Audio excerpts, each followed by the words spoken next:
உன் பதம் சேர்வேன் நீத்தமும் உன் செவி கேட்கும் என் ஏங்களை உம் மனம் உருகும் ஏழைக்காய் உம் புயம் என்னை தாங்கிடும் என் தேவா.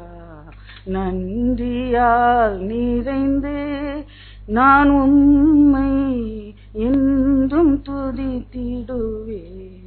உம் கிருபை என்றும் புதிதல்லோ, உம் தயவு நீண்ட ஆயுளல்லோ, உம் தயவு நீண்ட ஆயுளல்லோ என் தேவா.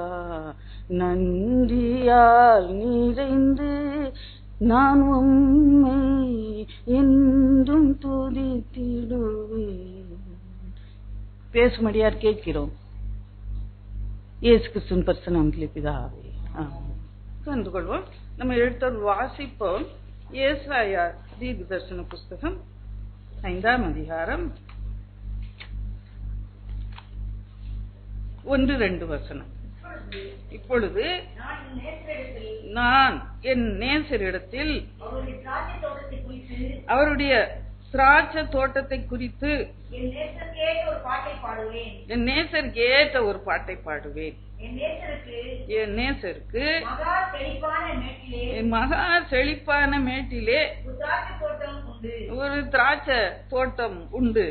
அவர் அதை வேலி அடைத்து அதில் உள்ள கற்களை பொறுக்கி அதிலே நற்குல திராட்சை செடிகளை நட்டு அதன் நடுவில் ஒரு கோபுரத்தை கட்டி அதில் ஆலையையும் உண்டு பண்ணி அது நல்ல திராட்சை பழங்களை தரும் என்று காத்திருந்தார். அதுவோ கசப்பான பழங்களை தந்தது. இது நம்ம ஆண்டவரையும் நம்மையும் குறித்துதான் தீர்க்கதரிசி இப்படியாக சொல்லுகிறார். பாருங்க, செழிப்பான ஒரு மேட்டை தெரிந்தெடுத்து செழிப்பான இடத்த, செழிப்பான இடம்னு சொல்லும் போது எனக்கு கண்ணு முன்னால இப்போ நம்ம சொல்லிட்டு இருக்கும்போது சிலுவை தான் தெரியுது. அதான் உலகத்துல அதாவது மேடு தானே, அது கொல்கதா மேடு தானே மலை. அதுல இந்த உலகத்துல செழிப்பான இடம் எதுன்னு என்ன கேட்டா நான் சொல்லுவேன் சிலுவை கீழே தான் நான் சொல்லுவேன். வேற எங்கேயுமே செழிப்பே கிடையாது. அங்க எல்லாம் நமக்காக செஞ்சாரு. அதான் அங்க போட்டிருக்கு. முதல்ல என்ன பண்ணாரா, ஒரு திராட்சை தோட்டம். நம்ம தான் அந்த திராட்சை தோட்டத்தை ஏன் நட்டுவான் ஒரு திராட்சை தோட்டக்காரன்? பழம் பறிக்கணும்னு அந்த ஒரே ரீசன் தான். இந்த பழத்தை எப்படியாவது அவன் எப்படி பயன்படுத்துவானா அது அவன் இஷ்டம். ஏன்னா இங்க ஒரு ஆலையை உண்டு பண்ணி ஒரு கோபுரத்தை எல்லாம் உண்டு பண்ணி வச்சிருக்கான். அந்த ஒயின் பிரஸ் திராட்சை பழங்களை பறிச்சு ஆலையாட்டி அந்த கோபுரத்துல, கோபுரம் காவலும் காக்கும் அதுக்கு இல்லையா, மேல நின்று பாப்போம் ஏதாவது பன்றிகள் வருதா, துஷ்ட மிருகங்கள் வருதா, பறவைகள் வந்து அதை டேமேஜ் பண்ணுதான்.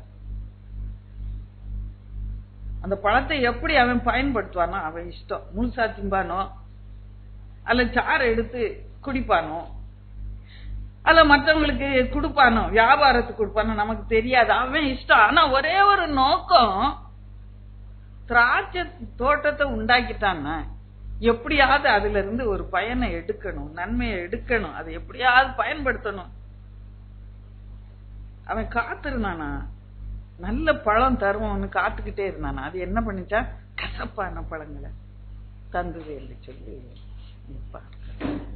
இன்றைக்கு நம்ம ஒரு தீர்மானம் எடுப்போம். கர்த்தருக்கு ஒரு இனிமையான கனி கொடுக்கிற ஒரு செடியா நாம் மாறணும், கொடியாக நாம் மாறணும் என்று சொல்லி.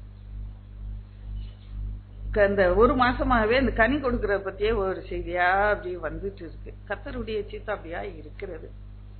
அது பாருங்க, ஒரு தோட்டத்துல அந்த தோட்டத்தை உண்டாக்கும் போது அதுக்கு எவ்வளவு வேலை செய்யறான் பாருங்க. முதல்ல வேலி அடைக்கிறான். வேலி இல்லாம ஒரு தோட்ட பிரயோஜனமே இல்லை.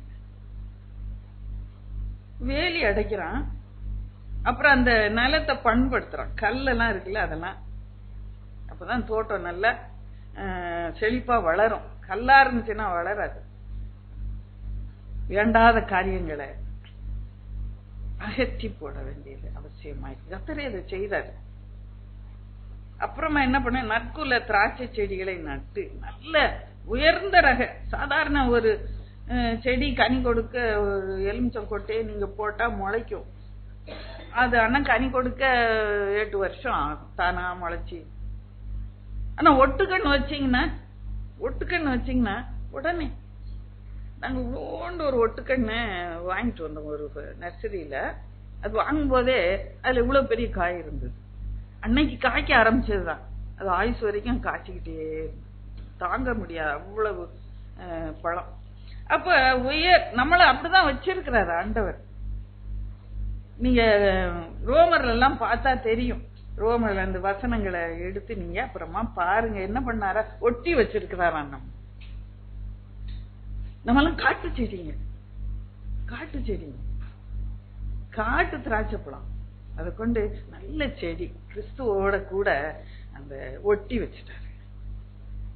கனி கொடுக்க உன்னால முடியும். இயேசுவை போலவே உன்னால கனி கொடுத்து வாழ முடியும். தேவனை மகிமைப்படுத்தி வாழ முடியும். கனி கொடுக்கிறோமா? கசப்பான பழங்களை கொடுக்கிறோமா? கோபுரம் ஆளை உண்டு பண்ணி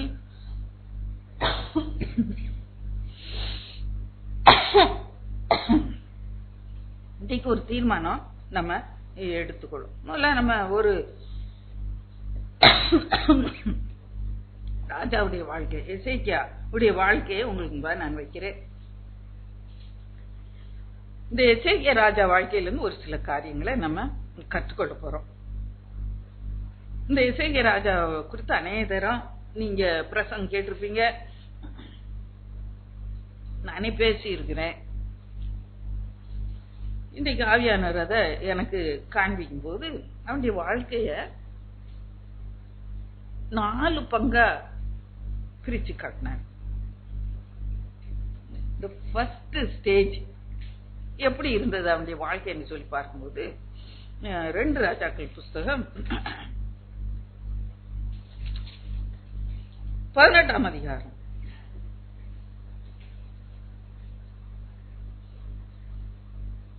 3ஆம் வசனம் வாசி. தாவீது செய்தபடியெல்லாம் கர்த்தரின் பார்வைக்கு செம்மையானதை செய்தான். அதான் இனிஷியல் ஸ்டேஜ், ஃபர்ஸ்ட் ஸ்டேஜ்.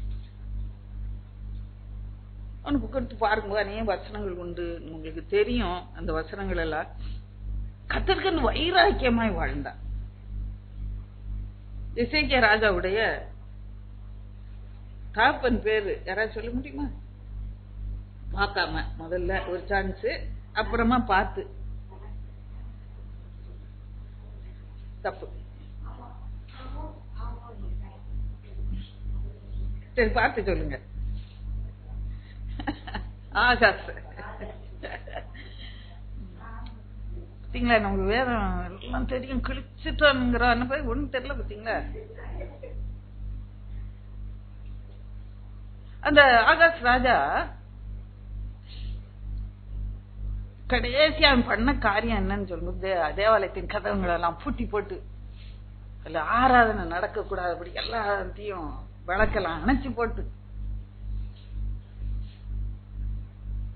அந்த சிலைகளை விக்கிரங்களை எல்லாம் உள்ள கொண்டு வச்சு கெடுத்துட்டு போயிட்டான்.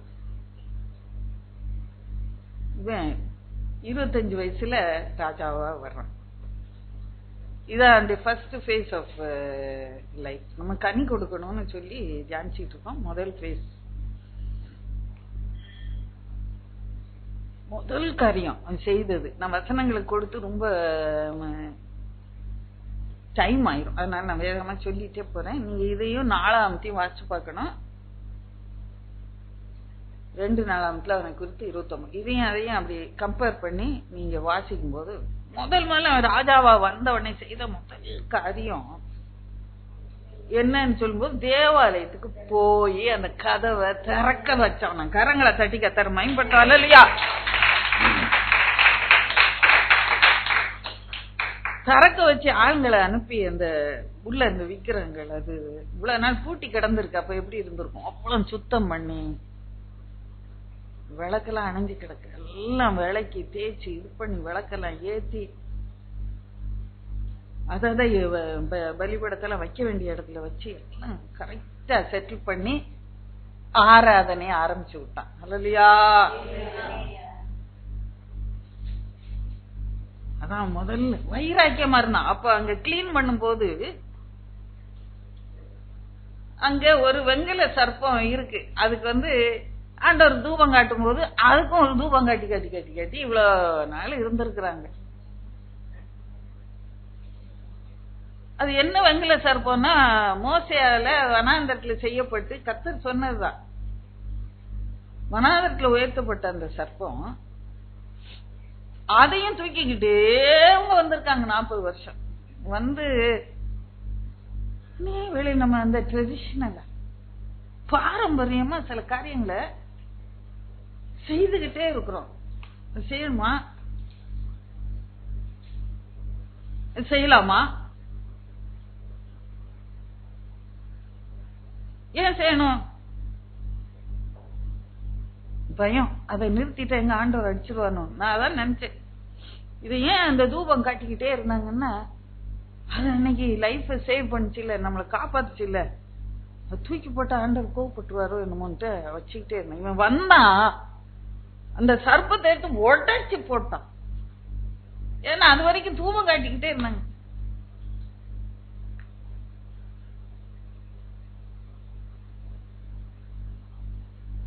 ஏன்னா அன்னைக்கு மன்னாவை குறித்து கத்தரை குறித்து அற்பமா நினைச்சு அவங்க பேசினதுனால இந்த வனாந்தரத்துல நீங்க அங்க பாத்தீங்கன்னா எங்க பார்த்தாலும் சர்ப்பமும் தேளும் பயங்கர ஒரு இடம்.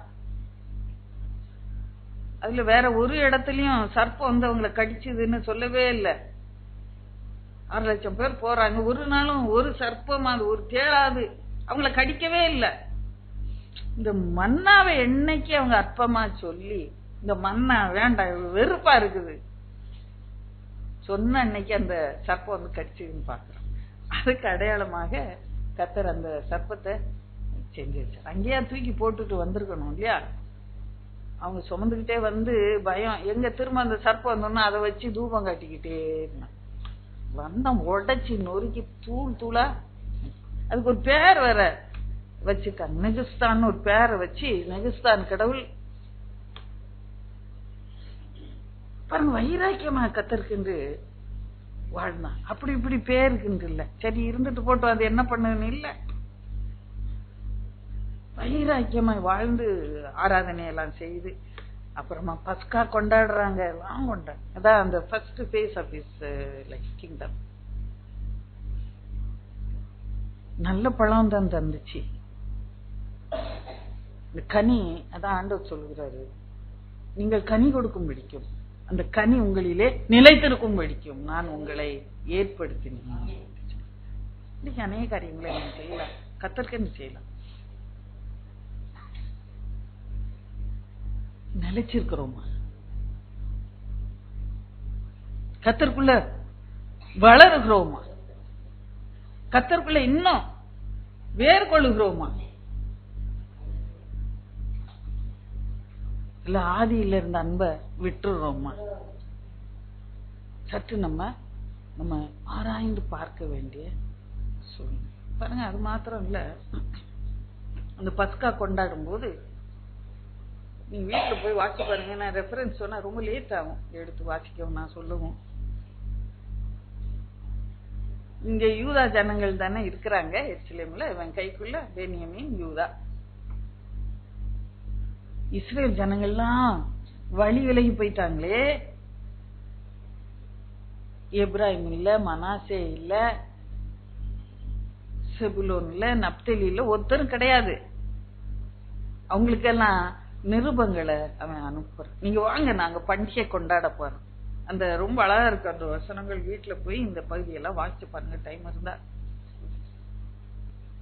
நீங்க கர்த்தர்ட்ட திரும்புங்க, உங்க வாழ்க்கையை அவர் ஆசீர்வதிப்பார் என்று சொல்லி நற்செய்தி சொல்லி அநேகருக்கு அந்த நிருபங்களை அனுப்பி இஸ்ரேல் தேசம் முழுவதும் அந்த நற்செய்தியை பரப்பி கூட்டிட்டு வந்தாங்க. நிறைய பேர் வந்தாங்க, வராமலே இருந்தாங்க.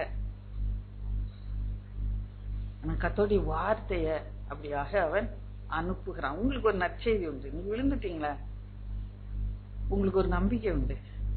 கர்த்தர் உங்க வாழ்க்கையை மறுபடியும் செழிப்பாக்குவார். திரும்பி வாங்க கர்த்தர்ட்ட, இங்க வந்து ஆராதனை செய்யுங்க. நாங்க பஸ்கா கொண்டாடுறோம். பஸ்கான்னு சொல்லி முதல்ல 2-3 வாரத்துக்கு முன்னால பேசினேன் இல்லையா.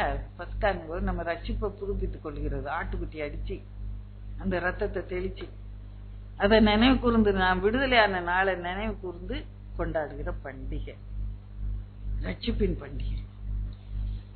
இப்படியாக அநேர் வந்தாங்க, வராம போனாங்க. இப்படியாக அநேருடைய ரட்சிப்புக்கு காரணமா இருந்தார் அவன். அநேருடைய சந்தோஷத்துக்கு காரணமா இருந்தான். அநேர் வந்து ஆண்டவரை தொழுது கொள்ளும்படியாக ஆலயத்தை திறந்து வைத்து அங்கே விளக்கை அவன் ஏற்றி வைத்து கர்த்தரை மகிமைப்படுத்த வைராக்கியமாய் கர்த்தரை பின்பற்றி. இந்த அந்த ஃபர்ஸ்ட் பேஸ். அப்ப இந்த கட்டத்தை இதோட முடிக்கிறேன். கனி கொடுக்கிறீங்க, நல்லதான். இந்த கனி உங்களிலே நிலைத்திருக்கிறது. நீங்க கனி கொடுக்கும்படியாகவும் அந்த கனி உங்களில் நிலைத்திருக்கும்படியாகவும் நான் உங்களை ஏற்படுத்தினேன் சொல்லி பாருங்க. இனிமே நீங்க அவன் செய்த நல்ல காரியங்களை குறித்து பார்ப்பீர்கள் என்ற நீதிமொழி 25:1 பார்த்தா, அந்த சாலமோன் நீதிமொழிகள் இருக்குல்ல, அந்த கர்த்தருடைய வார்த்தை எப்படியாவது மகிமைப்படுத்துறான்னு சொல்லி பார்க்க. 25:1 யூதாவின் ராஜாவாகிய எசேக்கியாவின் மனுஷர் பேர்த்து எழுதின சாலமோனுடைய நீதிமொழி. அங்கே அந்த காலம் இவ்வளவு ஃபுல் பைபிள் அவங்க கையில இல்ல, ஒரு சில பகுதிகள் இருந்தது. இது சாலமோன் காலத்துக்கு அப்பாற்பட்ட நாளிலே அவன் எழுதின நீதிமொழிகள் எல்லாம் வேதமாக இங்கே வைக்கப்பட்டது. அதை என்ன பண்ணானா, கல்லு பதிச்சு போற வழியெல்லாம் நட்டி அதை ஆள வச்சு உளியில செதுக்கி வச்சாங்க. ஜனங்கள் போகும்போதாது வரும்போதாது இத பார்த்து கர்த்தரை ஏற்றுக்கொள்ள மாட்டாங்களா? நல்ல வழியில வாழ மாட்டாங்களா? கர்த்தருக்கு பயப்பட மாட்டாங்களா? ஞானத்தோடு நடந்து கொள்வார்களே என்று சொல்லி அந்த பேர்த்து எழுதினான். அப்ப எவ்வளவு கர்த்தருடைய வசனத்தின் மேல வாஞ்சை உள்ளவனாக இருந்தான். நமக்கு கனி கொடுக்கணும்னா இன்னைக்கு கர்த்தர் மேல அப்படியாக வார்த்தை மேல நம்ம வாஞ்சையோடு இருக்க வேண்டியது மிக மிக மிக அவசியமாக பாருங்க. செகண்ட் பேஜ் கனி நிலைத்திருக்கணும்னு சொல்லிட்டேன். அவன் இப்ப வாசிங்க ஏசாயா 38:17 வாசிக்க. இதோ சமாதானத்துக்கு பதிலாக மகா கசப்பு வந்திருந்தது. தேவரீரோ என் ஆத்துமாவை நேசித்து அழிவின் குழிக்கு விலக்கினீர், என் பாவங்களை எல்லாம் முதுகுக்கு பின்பாக எரிந்து விட்டீர் என்று சொல்லி அங்கே சொல்லுகிறது.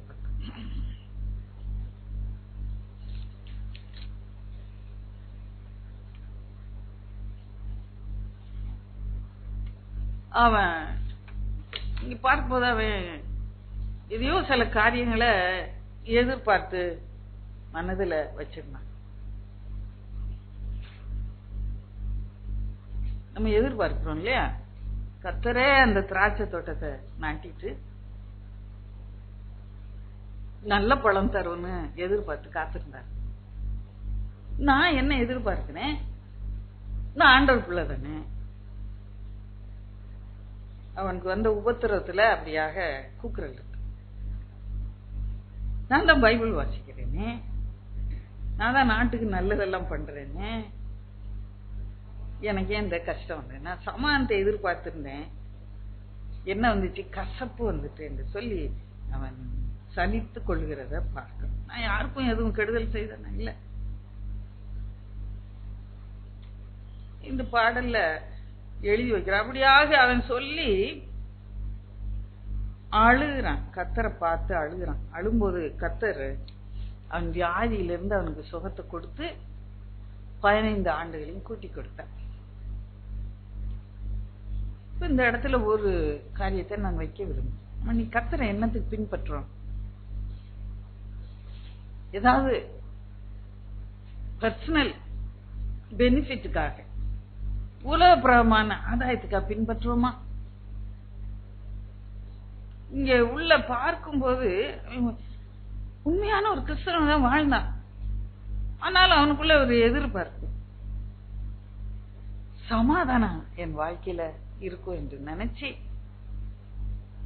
கத்தரை பின்பற்றுகிறத பார்க்கிறோம். இப்படியா நமக்கு இருக்கிறதா? இம்மைக்காக மாத்திரம் நம்ம பின்பற்றுகிறோமா? என் வாழ்க்கையில் சமாதானம் வேணும், இம்மைக்காக மாத்திரம் இருக்கு கொரிந்தியர், இம்மைக்காக மாத்திரம் நான் தேவன் மேல நம்பிக்கை உள்ளவளாய் இருந்தால் எல்லா மனுஷரை காட்டிலும் பரிதவிக்கப்படத்தக்கவளாய் இருப்பேன் என்று பவுல் சொல்கிறார். உள்ள பார்க்கும்போது நான் சமாதானத்தை எல்லாம் எதிர்பார்த்தேன், எனக்கு மகா கசப்பு வந்தது என்று சொல்லி அவன் புலம்புகிறான். அந்த செகண்ட் ஸ்டேஜ்ல நம்ம பாக்குறோம், இதெல்லாம் செய்யறோம். ஆவிக்குரிய பிள்ளைங்களா தான் உபவாசம் இருக்கிறோம், காணிக்கை கொடுக்கிறோம், ஊழியம் செய்யறோம், பைபிள் வாசிக்கிறோம், ஜெபம் பண்றோம், எல்லாம் பண்றோம். ஆவிக்குரிய காரியங்கள் ஞானஸ்நானம் எடுத்துடுறோம், எல்லாம் பண்ணிடுறோம். ஞானஸ்நானம் நீ யாராவது எடுக்காதவங்க இருக்கீங்களா? எடுத்துக்கிடுங்க ஞானஸ்நானம். ஒரு குரூப் ரெடி ஆகுது, அப்படியே திரண்டு வந்துகிட்டு இருக்கு. ஒரு 7-8 பேரு they are getting ready to be baptized. அந்த கூட்டத்துல சேர்ந்துடுறேன்னா சேர்ந்துக்கிடுங்க. நீ யாராவது எடுக்கன்னா பேரு கொடுத்துட்டு போங்க. அதை பெரிய காரியங்களை செய்வார். ஞானஸ்நானமும் எடுத்துட்டேன், ஆனாலும் எனக்கு ஏன் கஷ்டம்? சமாதானம் தானே எனக்கு வரணும். நான் தான் நல்ல பிள்ளையா இருக்கேனே, எனக்கு ஏன் வாழ்க்கையில் போராட்டம்? கத்தர் கேள்வி கேட்கிறீங்களா? இது அந்த செகண்ட் ஸ்டேஜ். ஏன்னா எல்லாரும் சோதிக்கப்படுவார்கள். அந்தியும் தேவ பக்தியா நடக்க மனதாய் இருக்கிற யாவரும் துன்பப்படுவார்கள். தேவபக்தியா நடந்தா அப்படியே ஒன்ன வந்து தட்டுல வச்சு தாங்குவாங்கன்னு கிடையாது. அன்னைக்குதான் அடி உத தூக்கி அடிப்பாங்க, எல்லாம் நடக்கும்.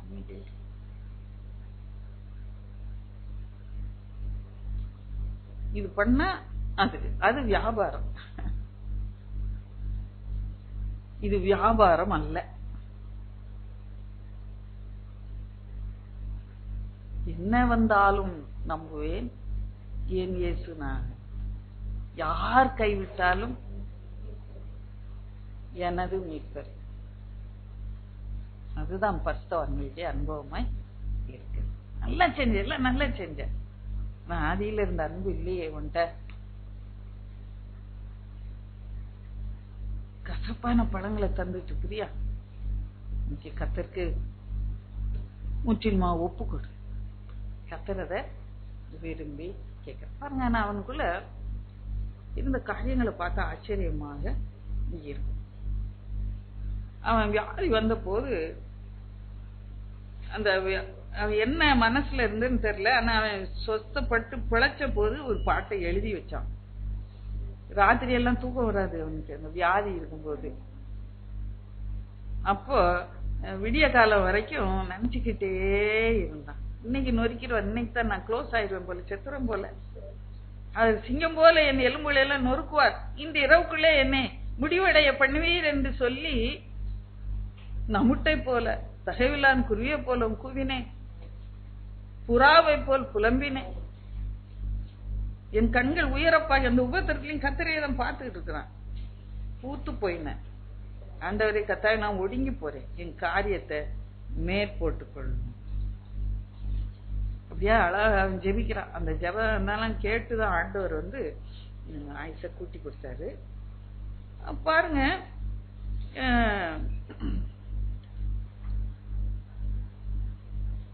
என் பாவங்களை எல்லாம் உம்முடைய முதுகு பின்பாக எரிந்து விட்டீர் என்று சொல்லுகிறான். அதுக்கு ஒரு பயங்கர தாழ்மை வேணும். நான் என்ன தப்பு செஞ்சேன்னு கேட்கல, ஆண்டவரை பார்த்து கேட்கல. இன்னைக்கு நேர் கேள்விக்கு ஏன் எனக்கு இவ்வளவு பத்திரம், நான் நல்ல பிள்ளையா தானே இருக்கேன் அப்படின்ட்டு பாவம் எனக்குள்ள இருந்துச்சு. அதெல்லாம் என்ன பண்ணீங்க நீங்க, முதுகுக்கு பின்னால நீங்க எரிந்து விட்டீங்க என்று சொல்லி சொல்ல. பாவம்ன்றத ஒத்துக்கொள்கிறான் அந்த கட்டத்துல. ஆண்டவர் பிரியமில்லா காரியங்கள் இந்த அதெல்லாம் அவ்வளவு ஒரு நீதிமானாய் நடந்தாலும் கூட கர்த்தருடைய சமூகத்திலையும் பாவத்தெல்லாம் நீங்க எரிந்து போட்டீங்க, முதுகுக்கு பின்னாலே எரிந்து விட்டீங்கன்னு சொல்லி ஒரு விடுதலையோடு அங்க பேசுகிறத பார்க்கிறோம். ஏன்னா சோகம் கொடுத்துட்டார்ல ஆண்டவர். அதுக்கு பிறகு பாடுறான், இனிமேல நினைக்க மாட்டீங்க நான் செய்த பாவத்தெல்லாம் முதுகுக்கு பின்னால போட்டுட்டீங்க என்று சொல்லி சொல்லுங்க. ஒரு கட்டத்துல அந்த 3வது ஸ்டேஜுக்குள்ள போகும்னால, 3வது கட்டத்துக்கு போகும்னால இதுல ஒரு வசனத்தை நான் உங்களுக்கு வாசித்து காண்பிக்க விரும்புகிறேன். 15ஆம் வசனம். என் ஆயுசின் வருஷங்களில் எல்லாம் என் ஆத்துமாவின் கசப்பை நினைத்து நடந்து கொள்வேன். ஒரு தீர்மானம் எடுக்கிறான். சோமான உடனே ஒரு தீர்மானம் எடுக்கிறான். என்ன தீர்மானம் எடுக்கிறான்னு சொல்லி பாரும்போது, நான் ஜென்மத்துக்கு இதை மறக்க மாட்டேன், ஆண்டவர் எனக்கு சோம் கொடுத்துட்டாரு, இனிமே நான் மறக்கவே மாட்டேன். ஆயுஷ்ல ஒவ்வொரு நாளும் கர்த்தர் எனக்கு செய்த இந்த உபகாரத்தை நினைச்சு நினைச்சு நினைச்சு வாழ்வேன். நான் எவ்வளவு கசப்போட வாழ்ந்தேன் அந்த நோய் இருந்த நாட்களிலே என்று சொல்லி நான் மறக்கவே மாட்டேன் என்று சொல்லி ஒரு தீர்மானத்தை எடுக்கிறோம். வேளையில் நம்ம தீர்மானங்கள்ல தோத்து போயிடும் இல்லையா? அது போல இவன் கூட தீர்மானத்துல தோத்து போன. எப்படி தோத்து போனா என்று சொல்லி நம்ம அடுத்த கட்டத்துக்குள்ள நம்ம இப்போ 3வது ஸ்டேஜ். 2வது ஸ்டேஜ்ல நமக்கு நன்மை செஞ்சாரு, நான் எப்போ நந்தியா இருப்பேன்னு ஆண்டவர்கிட்ட பொருத்தனை பண்ணிட்டு இருக்கிறான். அப்புறமா தான் ஒரு சோதனை வரும். 2வது சோதனை. அது முதல் சோதனை, 2வது சோதனை. நம்மளே இன்னைக்கு நம்ம எவ்வளவு ஆவிக்குரிய பிள்ளை, எவ்வளவு நல்ல பிள்ளைன்னு நம்மளே தட்டி கொடுத்து, யாரும் நம்மள இந்த உலகத்துல எதுக்கும் தட்டி கொடுக்க போறது இல்ல தெரியும். ஆனா நம்மளே நான் குட் கேர்ள், நான் நல்ல பைபிள் வாசிட்டேன், நல்ல ஜோம் பண்ணிட்டு உபவாசம் இருக்கேன், கூட்டத்துக்குலாம் போவேன், நம்மளே மெச்சிக்கொள்வோம். நம்ம அப்படிதான் அவன் இருந்தான். நான் இனிமேல மறக்கவே மாட்டேன் ஆண்டவரை. அந்த சோதனை வருது, அடுத்த சோதனை வருது. ரோமர்ல நம்ம பார்க்கிறோம். ரோமர்ல 5வது அதிகாரத்துல 3ஆம் வசனம் வாசிப்போம். அப்படிதான் வரும் நமக்கு சோதனைகள். வாசிங்க 5 ரோமர் 3 வாசிப்போ.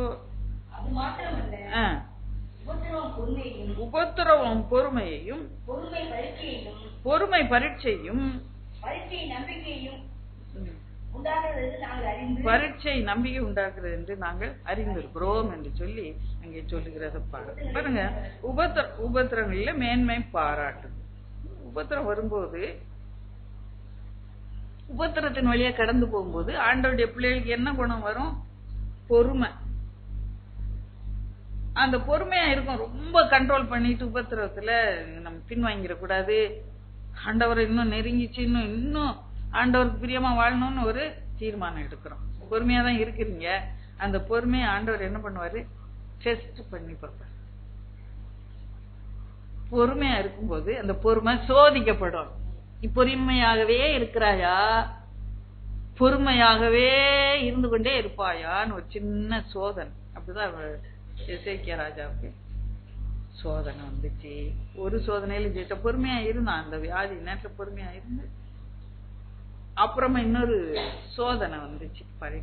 பொறுமையா இருக்கும்போது பரீட்சை டெஸ்ட் பண்ணி ஆண்டவர் பாப்பாரு.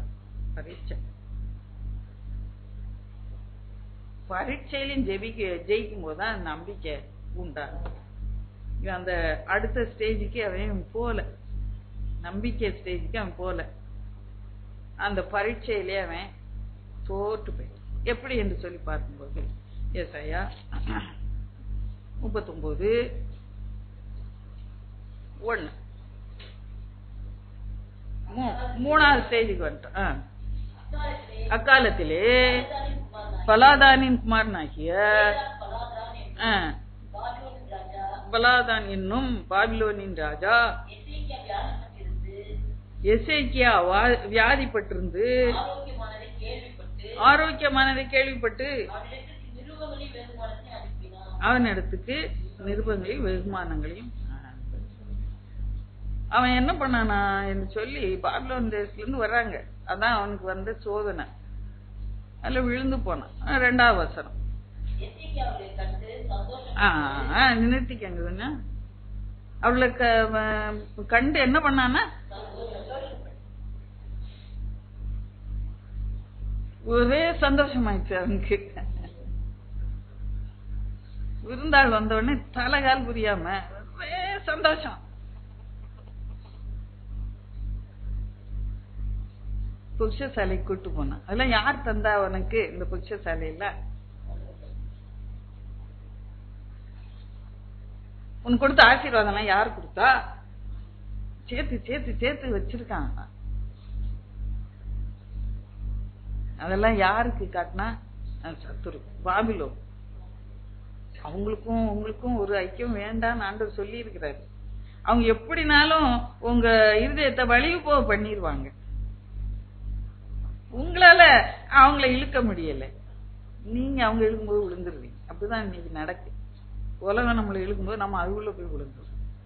உலகத்துல இவ்வளவு பேர் இருக்காங்களே, நம்ம டக்காபார் போட்டு எல்லாரும் இழுத்து போட்டிருக்கணுமே. கிறிஸ்டியானிட்டிக்குள்ள முடியல நம்மளால. நம்மளதான் அப்பப்போ சான்ஸ் வந்தா இழுத்துடலான்னு உலகம் பார்த்து மிகவும் சந்தோஷப்பட்டான். அன்னைக்கு தான் அவனுக்கு ஹாலிடே மாதிரி இருந்துச்சு, வெக்கேஷன் மாதிரி இருந்தது, அவுத்து விட்ட மாதிரி இருந்தது, கட்டுப்பாடே இல்லாத மாதிரி இருந்தது. இந்த இயேசுக்குள்ள இருக்கிற வரைக்கும் தான் நமக்கு ஆசீர்வாதம், கட்டுப்பாடு, பாதுகாப்பு, பரிசுத்தம். நீங்க ஒரு நாள் சினிமாக்கு போய் உட்கார்ந்தா என்ன, அந்த மாதிரிதான் அது ஆயிப்போச்சு. ஒரு நாள் அரட்டை வச்சா என்ன, ஒரு நாள் பிக்னிக் போனேன். அன்னைக்கு வேத வாசிப்பு எல்லாம் ஹாலிடே, ஜபத்துக்கெல்லாம் ஹாலிடே. அங்க ஒரு உபாச ஜபம் நடக்கும். நீ பிக்னிக் போயிட்டேன்னா உபாச ஜபத்துக்கெல்லாம் ஹாலிடே. அந்த ஒரு நாளிலே நீ உலகத்துல போய் தீட்டுப்பட்டு, அது போலதான் ஒரே சந்தோஷம். பிக்னிக்கு வான்னா நம்ம ஓடிடுவோம், தூக்கி அடிச்சுட்டு. அவன் வீட்டுல எதையா தின்னா இல்ல தின்னாம இரு, நான் போறேன் பிக்னிக்குன்னு போய் கோயில்ல இருந்தான் போவாங்க. அன்னைக்கு ஒரு நாள் பூரா அவன் பைபிள் வாசிப்பு, வேத வாசிப்பு எல்லாம் போச்சே, வேஸ்ட் இல்ல. உன் மனசெல்லாம் அப்படியே அலபாஞ்சு. இந்த 3வது ஸ்டேஜ் நல்லாதான் இருந்துகிட்டு இருந்தான். திடீர்னு சரிக்கு விழ வேண்டிய ஒரு சூழ்நிலை. சரி, அன்னைக்கு நீ சோத்த பார்த்து அழுதல்ல, உயிர் வேணும்போது கேட்டு அழுதல்ல, ஆண்டவரேன்னு ஏசாயா திரும்ப அனுப்புனார். இன்னைக்கு ஆண்டவரே நான் போலாமா, இவங்களை கூட்டிட்டு பொக்ஷசாலைக்கு போலாமா? வெகுமானம் வந்துச்சு, நிருபம் வந்துச்சு. என்ன வாழ்க்கையில் ஒரு பெரிய அற்புதம் நடந்திருக்குன்னு கேள்விப்பட்டு வெகுமானத்தையும் நிருபங்களையும் அந்த ராஜா அனுப்பி வச்சான். அதை பார்த்த உடனே சந்தோஷப்பட்டு தான் ஆவிக்குரிய பிள்ளைன்றது மறந்து அவங்களோட ஐக்கியம் வைக்க பொக்ஷசாலை அங்க. சரி வந்துட்டாங்களா, சரிப்பா சாப்பாடு போட்டு அனுப்பி வைகி. இவனுக்கு ஏன் சந்தோஷம்? கர்த்தரை பார்த்தா தானே உனக்கு சந்தோஷம் வரணும். உலகத்தை பார்த்து உனக்கு சந்தோஷம் வருத? வெகுமானம் அவன் என்னத்தை கொடுத்துருப்பான்? கர்த்தர் உனக்கு எவ்வளவு கொடுத்திருக்கிறாரு, அழியாத நித்திய ஜீவனை கொடுத்திருக்கிறாரு. அதை பார்த்து சந்தோஷம் இல்ல? அழிஞ்சு போற பொருளை பார்த்தா சந்தோஷப்படுவே நீ? உன் சத்துருவை பார்த்தா நீ சந்தோஷப்படுவ? நாளைக்கு உன் பிள்ளைங்க அங்க அடிமையா போய் இருக்க போறாங்க, சந்தோஷப்படுவ நீ? இன்றைக்கு நம்ம சில காரியங்களில விட்டு கொடுக்கும் போது, உலகத்துக்கு நேராக நம்ம விட்டு கொடுக்கும் போது நம்முடைய பிள்ளைகள் அடிமைப்படுவார் பாவத்தில்.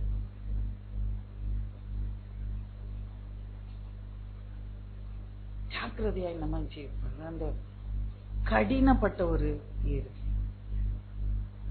அதை குறித்து சொல்லும் போது நாளாகமத்தை எழுதினவர் இப்படியா சொல்லுகிறார். 2 நாளாகமம் 32ஆம் அதிகாரம் 25ஆம் வசனம்.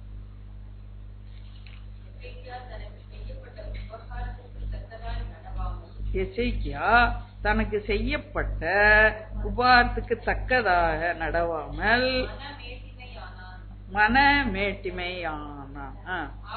ஆகையால் அவன் மேலும் யூதாவின் மேலும் எருசலேமின் மேலும் கடும் கோபம் உண்டு. பாரு, அந்த ராஜா பண்ணதுனால அவனை சேர்ந்த எல்லாருக்கும் ஒரு கர்த்தருடைய கோபம் வருகிறது. நம்ம திறப்பின் வயலில் நிற்கும் போது எவ்வளவு நம்ம பரிசுத்தமா நம்ம காத்துக்கொள்ள வேண்டியது அவசியமாக. அங்கே சொல்லப்பட்டு தனக்கு செய்யப்பட்ட உபகாரம், கர்த்தர் ஒரு பெரிய உபகாரம் செஞ்சிருந்தாரு. 15 ஆண்டை கூட்டி கொடுத்திருந்தாரு. அதுக்கு தக்கதாவே நடந்திருக்கணுமா இல்லையா? கர்த்தர் செய்த அந்த உபகாரத்தை மறந்துட்டு பாபிலோன்ல இருந்து வந்த ஒரு சில அழிந்து போற வெகுமானம், அதான் உலகத்தை நான் சொல்றேன். இந்த உலகத்தை கொடுக்கிற சிற்றின்பங்கள், இந்த உலகம் கொடுக்கிற ஒரு சில காரியங்கள், கர்த்தருடைய ஆசீர்வாதம் இல்லாத சில காரியங்கள், அதை பார்த்து என்ன பண்ணானா அந்த உபாதத்துக்கு தக்கதாக நடமாட்டான். மனமேட்டிமை. அப்போ அவன் அந்த பாபிலோன் மனுஷரை கண்டு சந்தோஷப்பட்டு அவளுக்கு எல்லாத்தையும் காண்பித்தான் அல்லவா? அது ஏன் என்று சொல்லும்போது தக்கபடி நடாம மனமேட்டிமை அவனுக்குள்ள. மனமேட்டிமை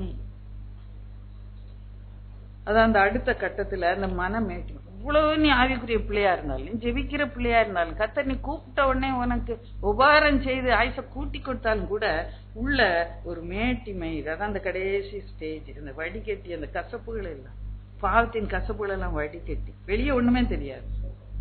அந்த உள்ள மனமேட்டிமை ஒரு கருப்பு புள்ளி ஒண்ணு இருக்கு.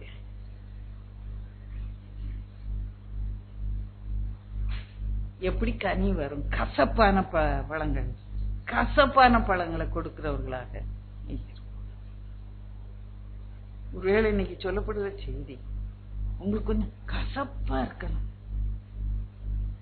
இன்னும் எப்படி பேசுறாங்க? ஒரு ஆசீர்வாதமான வார்த்தையை பேசிட்டு போக கூடாதா? கனி கொடுக்கணும்னா அந்த உள்ள அந்த மேட்டிமை என்ற அந்த கசப்பு இருக்கக்கூடாது. உள்ள மேட்டிமை இருந்த கசப்பான பழம் தான். பாருங்க, இந்த பொக்ஷசாலை கொண்டு போறான். ஏசாயால வாசிப்ப திரும்ப ஏசாயா 39 2ஆம் வசனம் வாசிங்க. எசேக்கியா அவர்களை கண்டு சந்தோஷப்பட்டு கொஞ்சம் கொஞ்சம் அப்படி என்ன எல்லாம் பார்த்தான்னு முதல்ல பார்த்துக்கிடுங்க. என்ன எல்லாம் காட்டினான்னு தன் பொக்ஷ சாலையையும், பொக்ஷ சாலை அங்க எல்லாமே இருக்கு இல்ல, பொக்ஷ சாலை கூட்டு போறான். வெள்ளிய போய் காட்டினா எவ்வளவு வெள்ளி வச்சிருக்கேன்னு. வெள்ளியெல்லாம் அந்த சாலமோன் இதுல நீங்க பாத்தீங்கன்னா அப்படி கல்லு மாதிரி, அது ஒண்ணுமே எண்ணெய் பள்ள, அப்படியே பாலம் பாலம் பாலம் பாலமா வெள்ளி. அவ்வளவு வெள்ளி எங்கேயுமே இருந்திருக்க ராஜ்யத்துல, வேற எந்த தேசத்திலயும் இருந்திருக்க அவ்வளவு வெள்ளியையும் போய் காட்டினா. அதெல்லாம் யார் கொடுத்தா உனக்கு? கர்த்தருடைய ஆசீர்வாதம், கர்த்தருடைய பிள்ளைக்கு கர்த்தர் கொடுத்த அந்த வெள்ளி. அத பாபிலோன் ராஜாக்கு போய் காட்டினான். அப்ப அன்னைக்கு அவன் கண் வச்சான், சத்துரு கண் வச்சான்ல, அவளும் பாபிலோனுக்கு போயிடுச்சு. சத்துரு கண்ணை வச்சே திருடிட்டு போயிட்டான். பாத்தீங்க, பொண்ணு பாத்திரங்கள் எல்லாம் பொன்னால செய்யப்பட்டிருந்தது. சாலமோன் பாக்குறோம். சேபா தேசத்து ராஜஸ்திரி ஆச்சரியப்பட்டாள். நான் இப்படி எங்கேயும் நானே பார்க்கலையே, இவ்வளவு அவ பயங்கர, அவ தேசம் ரொம்ப செழுமையான இடம். இங்க அங்க கூட நான் பார்க்கல இவ்வளவு பொண்ணு, வெள்ளி பொண்ணு ஒரு இதாவே எண்ணப்படல. பாத்திரங்கள் எல்லாம் பொண்ணுல செஞ்சு வச்சான். வாசிங்க. பொக்ஷசாலியும் வெள்ளியும் பொன்னையும் கந்த வர்க்கங்கள், நல்ல பரிமள தைலம், ஆயுதசாலை, இதுதான் இந்த ஸ்ட்ரெங்க்த்னு காட்டுறான் இல்லையா, அததான் முறிச்சு போட்டான். அப்புறம் வந்து ஆயுதசாலை காட்டினான், பொக்ஷசாலையில் உள்ள எல்லாவற்றையும் காண்பித்தான். அரண்மனைக்கு கூட்டு போனான், அரண்மனைக்குள்ள எல்லாத்தையும் பார்த்தான். ராஜ்யம் ராஜ்யமா எல்லா தேசத்துலயும் போய் பார்த்தான். ஒவ்வொரு ஊர்ல ஒரு ஸ்பெஷலா இருக்கும் இல்லையா, நம்ம தேசத்துல உங்களுக்கு தெரியும். சென்னையில ஒவ்வொரு இடத்துல ஒண்ணு, இப்போ பெசன்னருக்கு கூட்டு வந்தீங்கன்னா எலியட் பீச் போய் காட்டுவாங்க இல்லையா, டூரிஸ்ட் வந்தாங்கன்னா எலியட் பீச் போய் காட்டுவோம். திருவான்மையூருக்கு போனா என்ன காட்டுவீங்க, காய்கறி மார்க்கெட்டை காட்டுவீங்க. பாருங்க எங்க ஊர்ல காய்கறி மார்க்கெட் எப்படி இருக்கு பாருங்க, எங்க ஊர்ல ரொம்ப ஃபேமஸுங்க காய்கறி மார்க்கெட். இப்படி ஒவ்வொரு இடத்துலயும் நான் சொல்ல விரும்பல, ஒவ்வொரு இடத்துலயும் இருக்கு, எல்லாத்தையும் போய் காட்டுவோம் இல்லையா. தேசத்துல அரண்மனைக்குள்ள மாத்திரம் இல்ல, பொக்ஷசாலைக்குள்ள மாத்திரம் இல்ல, கொட்டிவாக்கம் பீச்சுக்கு போன கடற்கரை கொண்டு காட்டுவாங்க. பாருங்க மீன் எப்படி கொண்டு தரான் பாருங்க, இப்ப பிடிச்சு அப்படியே புதுசா கொண்டு தரான் காட்டுவாங்க. நாங்க போனா காட்டுவாங்க, மீன் கொண்டு இப்ப தந்தாங்க விடிய கல்ல 4 மணி கதவை தட்டி கூட்டு போனான். பாருங்க குழம்பு வச்சுட்டு எப்படி இருக்கு. ஒவ்வொரு ஊர்ல ஒண்ணு ஒண்ணு இருக்கு. அது போல தேசம் எங்கும் ராஜ்யம் எங்கும் காண்பியாத பொருள் ஒன்றும் எல்லாத்தையும் காட்டு. இந்த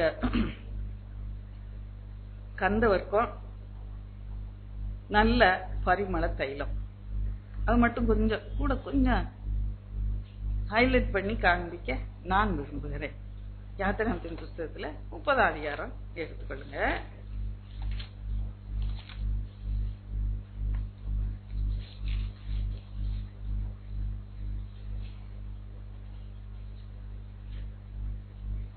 இப்ப 37ஆம் வசனம். இந்த தூபவர்க்கத்தை நீ செய்ய வேண்டிய முறையின்படி உங்களுக்காக செய்து கொள்ளலாகாது, இது கர்த்தருக்கென்று பரிசுத்தமாய் இருப்பதாக என்று சொல்லி 31ஆம் வசனம் வச்சுப்போம். 31 நீ பேசி சொல்ல வேண்டியதாவது,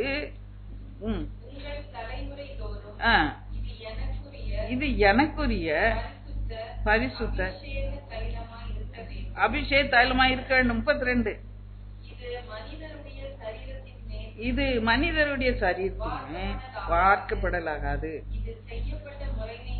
இது செய்யப்பட்ட முறைமையின்படி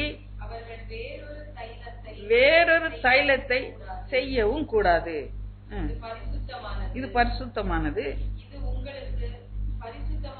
இது உங்களுக்கு பரிசுத்தமாய் இருப்பதா. பாருங்க இங்க 2 காரியம், தூபம் இருக்கும் ஒண்ணு, அந்த தைலம் ஒண்ணு, பரிமள தைலம். அத 2ஐயும் குறித்து விசேஷமா இங்க சொல்லப்பட்டிருக்கு. என்னன்னா இத மாதிரி வேற யாரும் செய்யக்கூடாது. 5 பொருளை வச்சு நீ எனக்கு தர, நான் போய் வெளியே போய் செஞ்சுக்கிறேன், செய்யக்கூடாது. அதே மாதிரி நீ செய்யக்கூடாது. தூபம் இருக்கும், ட்ரையா இருக்கும், அதாவது சாம்பிராணி போல தூளா இருக்கும். அதை போட்டு ஆண்டவருக்கு தூபம் காட்டுவாங்க. இந்த தைலம் எல்லாம் பரிசுத்தம் பண்ணா இந்த தைலம், அபிஷேக தைலம் எடுத்துக்கணும். இது மாதிரி வேற யாரும் செய்யவும் கூடாது, மனுஷன் மேல அது வார்க்கவும் கூடாது. ஒரு மனுஷன் எடுத்து அடுத்தவன் மேல ஊற்றி அதை வார்க்க கூடாது, இல்ல நானே எடுத்து அதை போட்டு கொள்ள கூடாது. இந்த இதை நீங்க ஃபுல்லா வீட்டுல போய் வாசித்தீங்கன்னா பரிசுத்தமான, அது மாதிரி நீங்க செஞ்சுக்கவே கூடாது. அதெல்லாம் போய் காட்டு, அத சத்ரு கண்ணாலே பார்க்க கூடாது. அங்க சாதாரண மனுஷனே அதை பார்க்கவே முடியாது. அந்த தூபவர்க்கத்தையோ அந்த பரிசுத்த தைலத்தையோ பார்க்கவே முடியாது. அப்படியா பரிசுத்தமா இது அதெல்லாம் கொண்டு காட்டு. நான் நினைச்சேன் அந்த எண்ணெய் அங்க கொதிச்சுட்டு இருந்திருக்கும், பரிமள தைலம். சும்மா சாம்பிள் சும்மா பாரு அப்படின்னு எடுத்துக்கொண்டு 3-10 தேய்ச்சிருப்பான். இல்ல ஆண்டவருக்கு இல்ல ஏன் இவ்வளவு கோபம் வந்திருக்கு? ஒருத்தரும் காணக்கூடாது, இவ்வளவு பரிசுத்தமானது. என் சத்துருக்கு போய் எல்லாத்தையும் காட்டு. அன்னைக்கு ஏசாயா வந்தாரு, சும்மா இல்ல, திரும்பவும் வாஸ் ரெடி டு கம். யாரு வந்தா, எங்க இருந்து வந்தா, ஒண்ணுமே தெரியாத மாதிரி கேட்க தெரியும்ல ஆண்டவர்.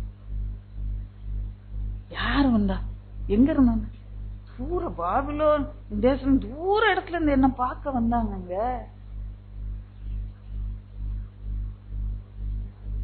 சரி, பாபிலோன் ரொம்ப தூரம், விசேஷ இடம் நினைச்சிட்டு இருக்கல, அங்கேயே எல்லாத்தையும் அனுப்பி வச்சிருக்கீங்க தெரியல அப்படின்னு ஆண்டவர் அனுப்பி வச்சுட்டேன்.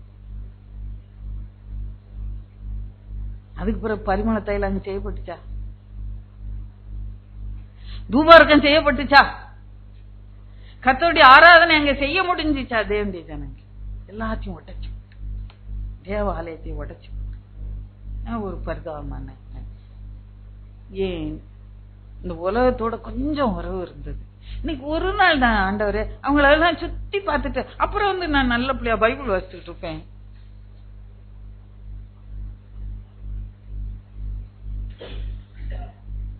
அது உங்க தீர்மானம். அது கொஞ்சம் மேட்டிமா இருந்தது, அது கசப்பான பழங்களை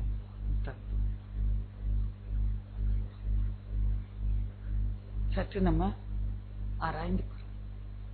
நான் ஆண்டவருக்கு இனிமையான பழங்களை தரேன். இந்த உலகத்தோடு இன்னைக்கு கொஞ்சம் நெஞ்ச இருக்க உறவையும் நான் எடுத்து போட விரும்புகிறேன். அல்லையா? அப்பதான் நான் இனிப்பான பழங்களை தரேன். முந்தி சொல்லுவோம் ஞாயிற்றுக்கிழமை கிறிஸ்தவர்னு சொல்லுவோம். இப்ப இன்னொன்னையும் கூட்டிக்கல வேண்டிய வெள்ளிக்கிழமை கிறிஸ்தவங்க. வெள்ளிக்கிழமை மாத்திரம் கிறிஸ்தவங்க, வெள்ளிக்கிழமை மாத்திரம் நல்ல பிள்ளைங்க. மத்த நாள் பண்ணி மாதிரி அங்க ஓடு இங்க ஓடு, அத பேசு இத பேசு, டிவியில அத பாரு இத பாரு, கண்ட புஸ்தகங்கள் எல்லாம் வாசி, டிவியில கண்டதெல்லாம் பாரு.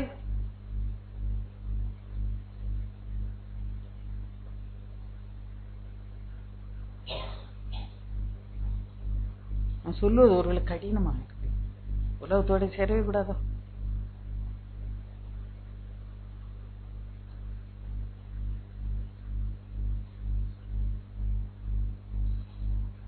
இன்னைக்கு சாட்சி சொல்லும் போது சொன்னாங்க,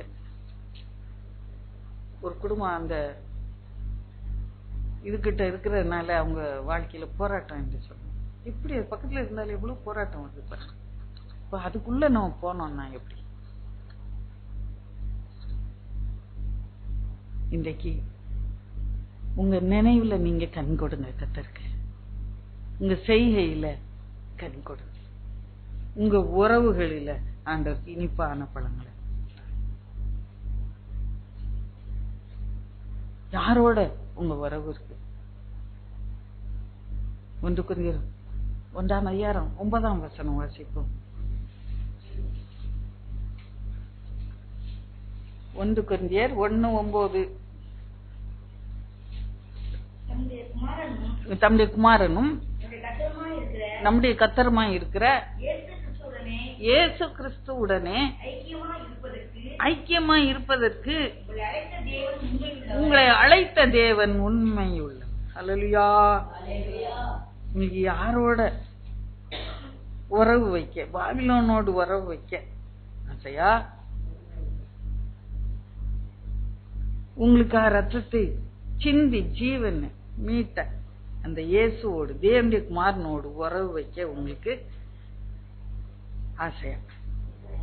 அவரோட இணைஞ்சு இருக்கும்போதுதான் நம்மால கனி கொடுக்க முடியும். அந்த கனி நிலைச்சிருக்க ஒரே நாள் தான் வலிக்கு உள்ள எதுவாய், அடுத்த நாள்ல நல்ல பிள்ளையா இருந்திருப்பானா? அதுக்கு முன்னாலேயே ஏசாயா வந்து சொல்லி அப்போ கூட இந்த ஏசாயாவில் போட்டிருக்கு, அவன் ஒரு வார்த்தை சொல்லுறான், உன் குமாரர் போய் அடிமையா இருக்க அரண்மனையில வேலைக்காரங்களா இருப்பாங்க. அப்போ அழுது இருக்கணும்ல, முட்டி முட்டி அழுது இருக்கணும். ஐயோ ஆண்டவரே,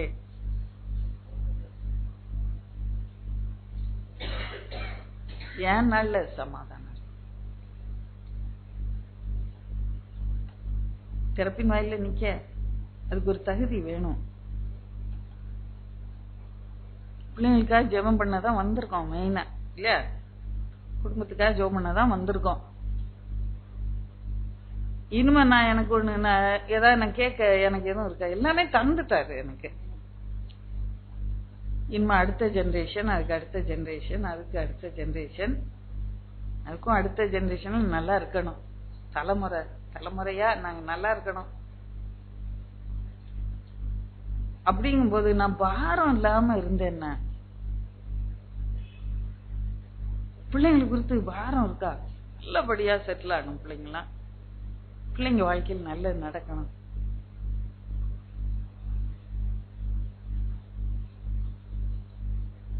நீ உனக்கு வியாதி இல்ல, நீ செத்துருவ, வீட்டுக்காட்டில ஒழுங்கு பண்ணணும்னு அழுதான்ல, செவுத்த பார்த்து அழுதான். ஆண்டவரே நான் உண்மையா நடந்தேன்ல, அவனே ஆண்டவர் கூட்டி கொடுத்த. நீ பிள்ளைங்க என்னவனே அன்னைக்கும் நீ செவுத்த பார்த்து இல்ல அழுது இருக்கணும். ஆனா ஒரே ஒரு நல்ல காரியம் சொல்லப்பட்டிருக்கு, இதை சொல்லி நான் முடிக்க விரும்புகிறேன். 2 நாளாகமம் 32:26. அப்ப 25 வாசிச்சீங்க, இப்ப 26 வாசி. மனமேட்டிவின் நிமித்தம் அவனும் எருசலேமின் குடிகளும் தாழ்த்தினபடியினால் கர்த்தருடைய கடும் கோபம் எசேக்கியாவின் நாட்களிலே அவர் மேல் வரவில்லை என்று சொல்லி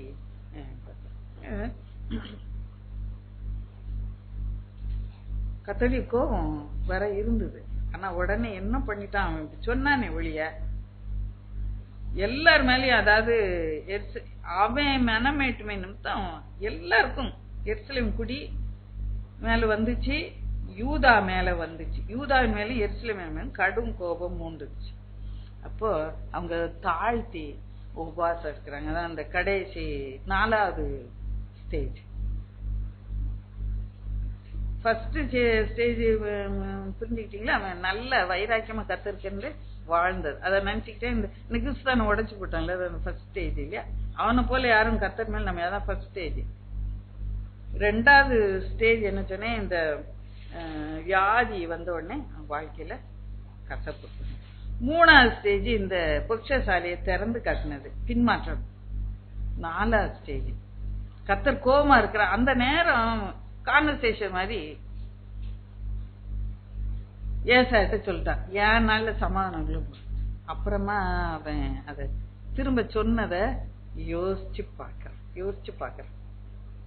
பாக்குறோமா நம்ம சொன்னதெல்லாம், இல்ல பேசிட்டு அப்படியே போயிடுறோமா?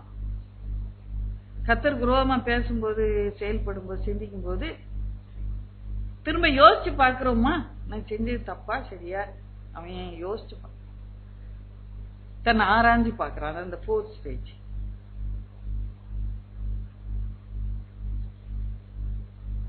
ஆவிக்குரிய வாழ்க்கை அப்பப்ப அழைச்சி ஆராய்ஞ்சு பார்க்க.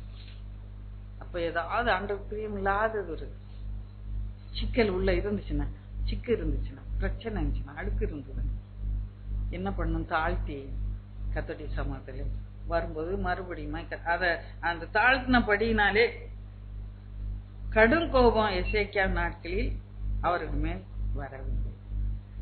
கடும் கோபம், அவர்களுக்கு கோபம் வந்துச்சு ஆண்டவருக்கு.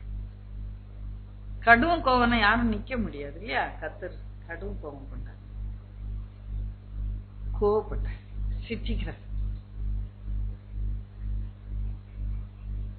கர்த்தருடைய சிரிச்ச அற்பமா நம்ம ஒரு நாளும் நினைக்க கூடாது.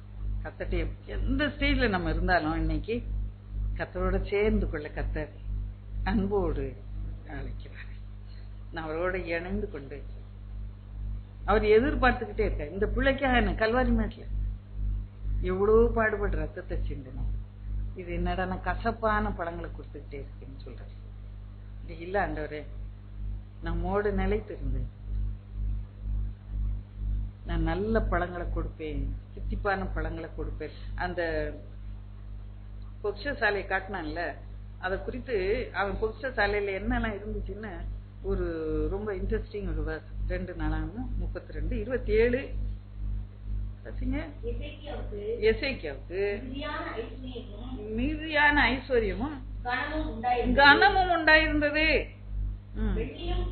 வெள்ளியும் பொன்னும் ரத்தனங்களும் கந்த வர்க்கங்களும் கேடகங்களும் வினோதமான ஆபரணங்களும் போதும் நிறுத்தி. எல்லாம் நிறைய இருக்கு, ஆனா இதை மட்டும் நான் காண்பிக்க உங்களுக்கு. வினோதமான ஆபரணங்கள். நமக்கு ஆபரணம் உடனே ஒரு பெல் அடிக்கும் இங்க, டங் டங், ஆபரணமா, வினோதமான ஆபரணம், அது எப்படி இருந்திருக்கும்? நானும் யோசிச்சுப்பேன். அந்த மாதிரி எங்கேயுமே உலகத்துல செய்யப்பட்டிருக்காது. அந்த பொக்ஷ சாலையை போய் காட்டினோம் பாத்தீங்களா, பாமா, அதுல இதெல்லாம் இருந்துச்சு. வினோதமான மியூசியம் பீஸ். நீங்க வில்லேஜ்ல நீங்க போய் பாத்தீங்கன்னா சில பாட்டிமாலாம் போட்டுப்பாங்க, அது பார்த்தா புதுசா இப்படி ஒரு ஆபரணமா மறக்க முடியாது. அந்த மாதிரி டிசைன்லாம் பழைய காலத்து வினோதமான. கடந்த நாள்ல பேப்பர்ல ஒரு நியூஸ் வந்துச்சு, இந்த குளம் எல்லாம் தூர் வாடுறாங்கல்ல, நீங்க பாத்துருப்பீங்க பேப்பர்ல. அப்ப தூர் வாரும் போது ஏதோ ராஜாக்கள் காலத்துல ஏதோ மகாராணி குளிக்கும் போது ஒரு சங்கிலி பெண்டன்ட், இவ்வளவு பெரிய பெண்டன்டோட அதுல விழுந்திருக்கு, அவளால எடுக்க முடியல. இன்னைக்கு தூர் வாரும்போது வந்துச்சாங்க, அது படம் பேப்பர்ல போட்டிருந்தாங்க. பெரிய சங்கிலி, அதுல இவ்வளவு அகல ஒரு பெண்டன்ட், கல்லு அப்படி இப்படி ஜாயின்னு பதிச்சிருக்கு, நடுவுல அந்த சோப்பு ரத்தன கல்லு பெருசு. சொல்லும் போதே உங்களுக்கு அது எப்படி இருக்கும்னு பார்க்க ஆசையா இருக்குல்ல. நான் பேப்பர்ல பார்த்தேன் அட்லீஸ்ட். அப்புறம் அங்க இருந்து அது எங்க போகும், உடனே எடுத்து கொடுத்த உடனே அங்க இந்த மேஸ்திரி போயிருக்கோம், அப்புறம் தாசில்தார் ஆபீஸ்க்கு போயிருக்கோம், அங்க இருந்து கலெக்டர் ஆபீஸ்க்கு. கடைசியில கலெக்டர் பார்க்கும்போது என்ன பண்ணிச்சான், அதுல நடுவுல இருந்த அந்த சோப்பு ரத்தன கல்ல காணுமா. நம்ம திருட்டு புத்தி போவாதுங்க, எந்த தூரம் வாரினாலும் போக மாட்டேங்குது. அந்த மாதிரி ஒரு பொக்ஷசாலை. அவன் பொக்ஷசாலையில என்ன இருந்துச்சுன்னு நீங்க பாத்தீங்கன்னா இன்னும் இருக்கும். இதெல்லாம் கொண்டு காட்டியிருக்கான். தானியம், திராட்சரசம், எண்ணெய் வைக்கும்படியான பண்டக சாலை, இதெல்லாம் இன்னைக்கு போய் பாபிலோன் தேசத்துக்கு காட்டியிருக்கான். சகல வகையுள்ள மிருக ஜீவன்களுக்கும் கொட்டாரங்கள், இதெல்லாம் இந்த தேசத்துல போய் காட்டினது. மந்தைகளுக்கு தொழுவங்கள் இன்னும் நிறைய அங்க இருக்கு. அவனுக்கு தேவன் மகாதரளான ஆசையை கொடுத்தார். கடைசியில என்னாச்சு, இவன் பண்ண அந்த ஒரு தப்புனால ஒரு நாள் ஆண்டவரை விட்டு விலகி போயிட்டான். நான் அப்படி சொல்றேன். நான் நீங்க ஒரு நாள் கர்த்தரை மறந்து இந்த உலகத்துல வாழ முடியாது. வெள்ளிக்கிழமை மட்டும் கர்த்தருக்கென்று வாழ முடியாது, ஞாயிற்றுக்கிழமை மட்டும் கர்த்தருக்கென்று வாழ முடியாது. ஒவ்வொரு நாளும் நீங்க கர்த்தருக்குன்னு வாழணும். அப்பதான் நீங்க தித்திப்பான பழங்களை கர்த்தருக்கு கொடுக்க முடியும். ஞாயிற்றுக்கிழமை முடிஞ்ச உடனே திங்கக்கிழமையில இருந்து அப்புறம் அவுத்து விட்ட மாதிரி கேலப்ல அங்க போய் இங்க போய் இங்க போய் அஸ்வமேத யாவும் மாதிரி போவோம். நம்ம தேசம் சுத்தி வந்து ஞாயிற்றுக்கிழமை வந்து சந்தை சேர்ந்து, வெள்ளிக்கிழமை வந்து சேர்ந்து, அப்படி அதான் கனி கொடுக்கணும். நம்ம கத்தர்ல நிலைச்சிருந்தோம். நீ எந்த கட்டத்துல இருந்தாலும் நம்ம கத்தருக்கு நம்ம ஒப்பு கொடுத்து, ஆண்டவரே நான் கனியுள்ள பிள்ளையாய் வாழும். அதுதான் கர்த்தருடைய 5. என்ன ஒரு சிலர் ரொம்ப லேட்டா வந்து உட்கார்ந்துருக்கீங்க, என்ன பேசுறேன் உங்களுக்கு தலைகால் புரியாது. ஒண்ணு மட்டும், அந்த ராணியுடைய அந்த பதக்கம் மட்டும் நினைப்பு வச்சிருக்கோம், வேற எல்லாம் மறந்தாங்க. சரி, அந்த வசனத்தை வாசிச்சிருங்க, 5:2 வாசிச்சிருங்க. அப்படியே ஜெபத்துக்குள்ள போல. அவர் வேலி அடைத்து அது கற்களை பொறுக்கி நற்குல திராட்சை செடிகளை நட்டு அது நடுவில் கோபுரத்தை கட்டி ஆலையை உண்டு பண்ணி நல்ல திராட்சை பழங்களை தரும் என்று காத்திருந்தார், அதுவோ கசப்பான பழம் தரும். இன்னைக்கு உங்களுக்காக அதை செஞ்ச யாருக்கோ செஞ்சான்ட்டு